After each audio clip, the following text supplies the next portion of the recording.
Known to the Germans as Hell's handmaiden, he would prowl over the skies of the Western Front on daring solo missions, striking fear into the hearts of enemy flyers. In his extraordinary career, he would rack up an astonishing 72 victories, be awarded the Victoria Cross, and become one of Canada's most recognised national heroes. Today, we're looking at the life, times and campaigns of World War I flying ace Billy Bishop.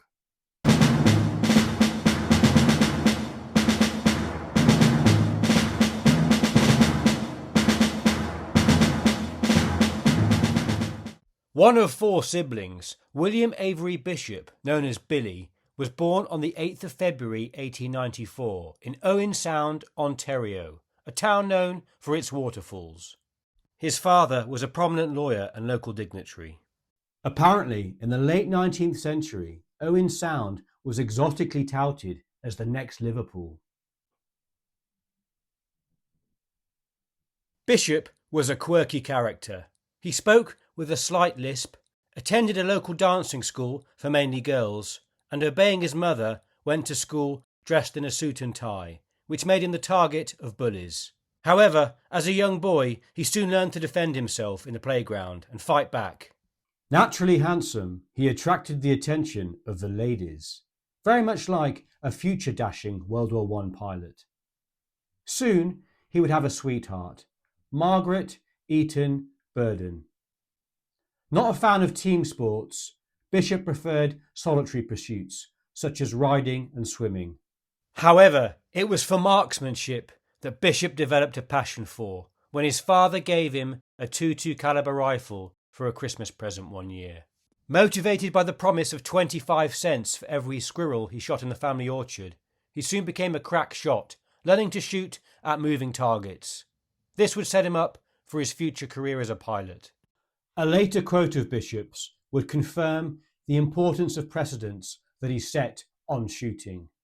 Speaking of dogfights, he stated, "The most important thing in fighting was shooting.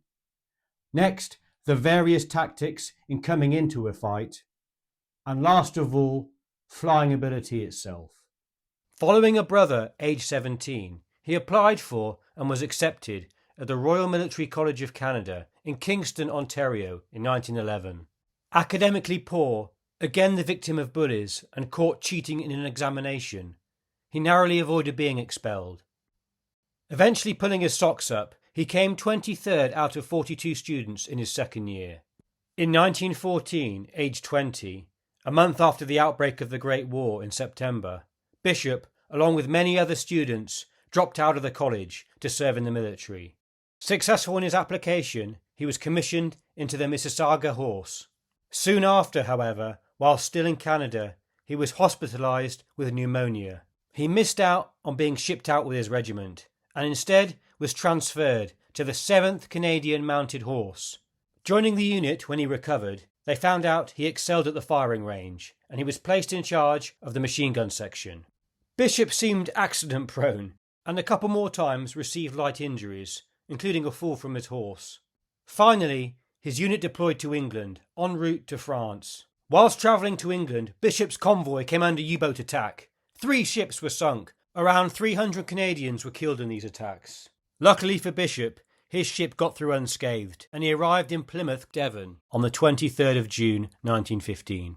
Stuck in southern England with his regiment, kicking his heels and hanging around waiting to be deployed to France, Bishop soon got fed up of living in tents and the poor field conditions. One day, he spotted a plane landing in a nearby field and stated to a friend, "You don't get any mud or horse poo on you up there. If you died, it would be a clean death." He later declared, "I knew there was only one place to be on such a day, up above the clouds and in the summer sunshine. I was going into battle that way." From that day forward, Bishop focused on a career flying planes. In the next few weeks, Bishop was able to persuade his superiors to offer him a transfer, and after being told pilot training would be a long wait, signed up initially as an observer in September 1915. Finishing observer training, which included gunnery, he began his career on the Avro 504 in 21 Squadron. This was a two-man plane with a pilot and observer. On the 24th of November, he was lightly injured when his pilot crashed the aircraft after landing. In January 1916, Bishop would finally get to serve on the front line. His squadron was now equipped with more modern RE-7 aircraft and transferred to France. On those next few months in operations in France, Bishop continued to be on the receiving end of a series of accident-prone mishaps, including frostbite, a vehicle accident, and finally being struck unconscious by an aircraft cable. To top it off, when sent to the UK for 3 weeks' leave in May 1916, he fell off a ship's gangplank. At the end of his leave, he found himself back in hospital, suffering pains from the injury, and having to face a medical review board. He was sent back to Canada on home leave, frustrated with not having fired a shot at the enemy during his 4-month service in France. On leave back in Canada, he got engaged to Margaret, whose father was a wealthy businessman and previously had objected to the romance. Bishop returned to England in September 1916, and then, using the influence of an aristocratic lady who he had met and charmed previously whilst he was on convalescent leave and in hospital, he managed to wangle a transfer to become a pilot. He began his training on Salisbury Plain. His first post was near London, flying at night, attempting to intercept German Zeppelin raids. Bishop disliked this duty and soon applied for a transfer to the Western Front. In March 1917, he arrived at 60 Squadron near Arras and began flying the Nieuport 17, a light and nimble French-designed fighter. Being a rugged Canadian, he gave his first plane the tough warlike name of Little Daisy. At the time, the average life expectancy of a new pilot in that sector was 11 days. The Germans were shooting down British planes at a rate of 5 to 1. On the 24th of March, on a practice flight, embarrassingly, Bishop crash-landed his plane in front of a senior general. Bishop was ordered to go back to flight training. However, the squadron commander pleaded with the general and persuaded him to keep Bishop with him until a replacement could be found. In a great twist of fate after that embarrassment, the next day Bishop claimed his first victory. He was one of 4 Nieuport fighters that engaged 3 German Albatros D3 scouts near St. Leger. Bishop shot down 1 fighter, but his engine failed in the process, and he glided into no man's land, 300 yards from the German front line. After running back to the Allied trenches, Bishop spent a night on the ground in a rainstorm. He wrote a letter home stating, "I am writing this from a dugout 300 yards from our front line, after the most exciting adventure of my life." General Higgins personally congratulated Bishop and rescinded his order to return him to flight school. From then on, Bishop steadily notched up a series of victories and was promoted flight leader and then captain within 6 weeks of joining the squadron. I guess the high mortality rate would have quickly opened up a lot of slots or positions. In April 1917, the nose of Bishop's Nieuport plane was painted blue, the mark of an ace, meaning he had scored 5 victories or kills. Bishop's style of flying was almost reckless, always at the front of his men, leading them into the attack. One engagement left his plane with 210 bullet holes. During April 1917, Bishop flew operations supporting his fellow Canadians on the ground at Vimy Ridge. He was awarded with a military cross and totalled up to 14.5 victories during the month. His victims included German observation balloons as well as other planes. He would often prowl over enemy territory on solo patrols and became known to his own side as the Lone Hawk. At the end of April, Bishop survived an encounter with the Aster 11 and Manfred von Richthofen, the Red Baron. On the 30th of April, Bishop engaged 11 different enemy planes in 2 hours, downing 2 two-seater planes. During March, April and May of 1917, more than 1,200 British machines would be shot down, and over a third of the Royal Flying Corps destroyed. It became known as Bloody April. In May, Bishop received the Distinguished Service Order for shooting down 2 aircraft whilst being attacked simultaneously by 4 others. By the end of May, Bishop had recorded 22 victories. His most famous exploit, however, happened on the early morning of the 2nd of June 1917. According to Bishop, he flew across enemy lines and attacked Estorm Aerodrome, 12 miles behind German lines, near Cambrai, shooting down 3 German planes as they attempted to take off to engage him. He managed to make his way back to his squadron by flying directly under 4 enemy airplanes. This action would lead him to be nominated a Victoria Cross. No Canadian pilot had received the Victoria Cross before. I will note there was some later controversy around this award and the details of the action, but that's really beyond the scope of this video. His citation reads, "For conspicuous gallantry and devotion to duty." While in a single-seater he attacked 3 hostile machines, 2 of which he brought down, although in the meantime he was himself attacked by 4 other hostile machines. His courage and determination have set a fine example to others. On the 29th of August 1917, Bishop arrived at Buckingham Palace, where King George V presented him with a Distinguished Service Order and Military Cross for his actions up to the end of May, and then, most significantly, his Victoria Cross for actions on the 2nd of June. In September, he received his 4th decoration, a bar for his Distinguished Service Order. Incredibly, in 5 months, Billy Bishop accounted for 1/3 of all aircraft shot down by No. 60 Squadron. This not only inspired young pilots, but brought great credit to his squadron.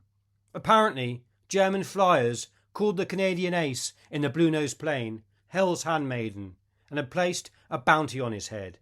Although the Germans would continually try to bash the Bishop, unlike previously earlier in the war where he was accident-prone, Bishop's luck held and they were unable to shoot him down. In September 1917, Bishop was granted leave and returned to Canada. He decided to write about his adventures and soon completed his book, Winged Warfare. In October 1917, Bishop married his sweetheart, Margaret Burden, in Toronto. At the end of October, he was assigned to the British War Mission in Washington, D.C. In early 1918, he returned to England with his wife and became commander of the new 85 Squadron, nicknamed the Flying Foxes. In May 1918, the squadron completed training and moved out to the front lines in France, where they were stationed at Petit-Cintre. Bishop's Flying Foxes flew the new SE-5A airplanes. This plane was more robust, with a more powerful engine than the nimble Nieuport. The squadron was then posted to Saint-Omer on the 8th of June 1918. An inspirational leader who was always willing to share the dangers up in the air with his men, Bishop soon turned his squadron into an efficient fighting unit. Bishop was always sparing of ammunition. Usually it would only take around 3 to 15 rounds to bring down an enemy plane. For target practice, he would use Le Petit Boche, a cloth target that he would lay out on the ground near his home aerodrome. In his free time, he would get up in the air, dive down on the target, firing his machine guns, pulling up only yards from the ground. The specks of dust would show him where the bullets had landed. Recognising his organisational talents, on the 16th of June, Bishop received a message recalling him to England to organise a Canadian Flying Corps. By that time, he had recorded 62 victories. Whereas many commanding officers may have spent the final few days with the squadron in the office conducting administration, Bishop instead went on an aerial rampage. In his final 3 days, he notched up another 10 victories, bringing his total to 72 enemy aircraft. His last day on the 19th of June, Bishop shot down 5 German airplanes in 12 minutes. This feat earned him the Distinguished Flying Cross, which he was awarded on the 3rd of August 1918.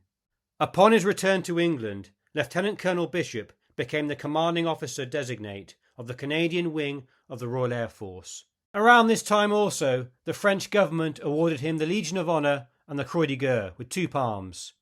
In his total combat experience, Bishop is credited with shooting down 72 aircraft, including 2 observation balloons. He became one of Canada's most decorated servicemen.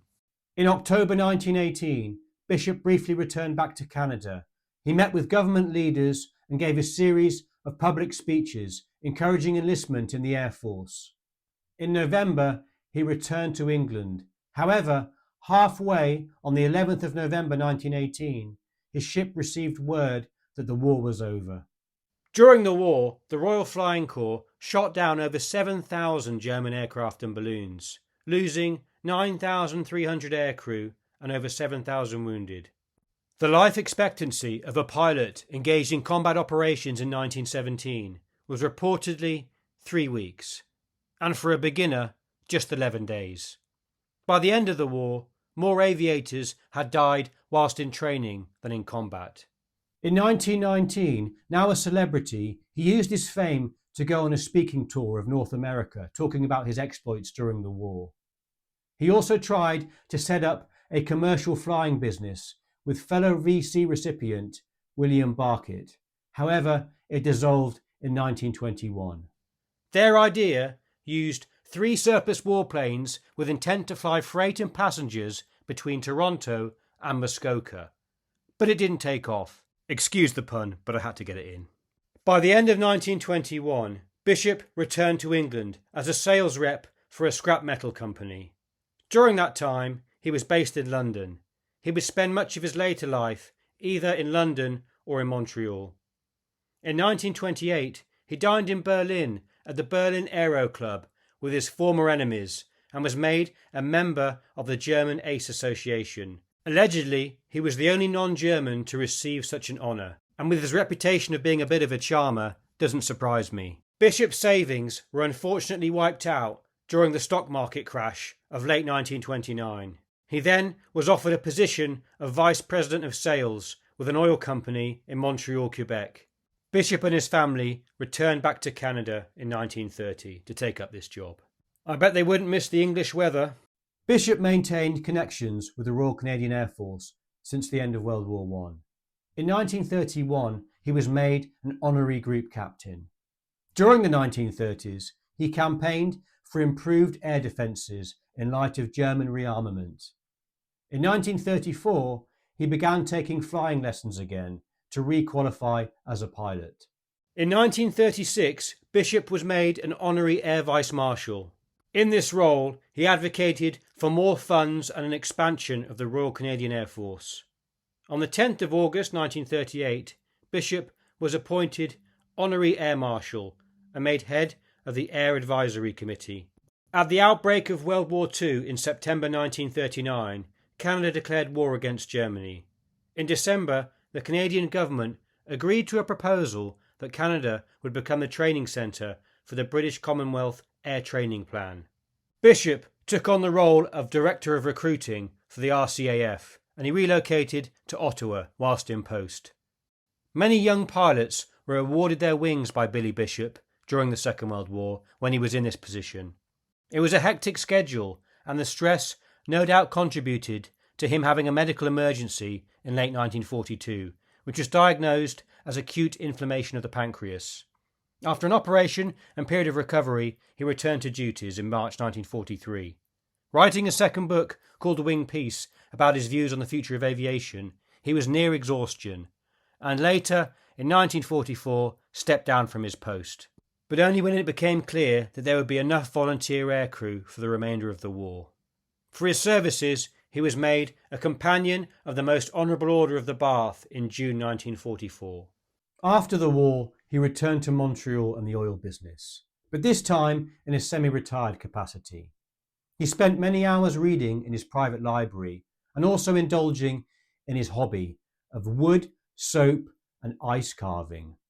So in summary, for Bishop's medals, we have Victoria Cross, Companion of the Order of the Bath, Distinguished Service Order with Bar, Military Cross, Distinguished Flying Cross, 1914-15 Star, British War Medal, Victory Medal with MID mentioned in dispatches, Canadian Volunteer Medal with Bar, War Medal 1939-1945, George V Jubilee Medal, George VI Coronation Medal, Elizabeth II Coronation Medal, Canadian Efficiency Medal, Chevalier Legion d'Honneur, and Croix de Guerre with 2 palms. I've only put one here, so my mistake. Showing further pluck, when the Korean War began, Bishop volunteered his services, but was politely declined. In 1952, Bishop retired and, like many Canadians, began spending winters in Florida. Whilst in Palm Springs, Florida, in September 1956, he passed away. His body was returned to Canada, and 25,000 people turned out for his funeral. His ashes were interred at Greenwood Cemetery, Owen Sound. His medals are held by the Canadian War Museum in Ottawa. If you live in Ontario, it may be worth visiting the Billy Bishop Home and Museum. Apparently, the staff are all there in period costumes. You can book tea on the veranda or balcony, and even go on an evening spooky ghost tour. Well worth a visit if you're in the area. During his distinguished career, Bishop inspired pilots and Canadians in both world wars. He demonstrated outstanding skills and aptitude, both as a pilot and a leader. In World War II, he played a pivotal role in establishing the British Commonwealth Air Training Plan and shaped the future of aviation. If you're interested in more modern day Canadian military heroes, you might want to watch my video, which will pop up about now, but it's focusing on the Canadians in the conflict in Afghanistan, specifically the Battle of Panjwai in Kandahar province. This was a brutal engagement involving over 1,000 Taliban fighters, where Canadians had to really fight against the odds. Thanks for watching. I hope you found some value from this, and I'll see you in the next one.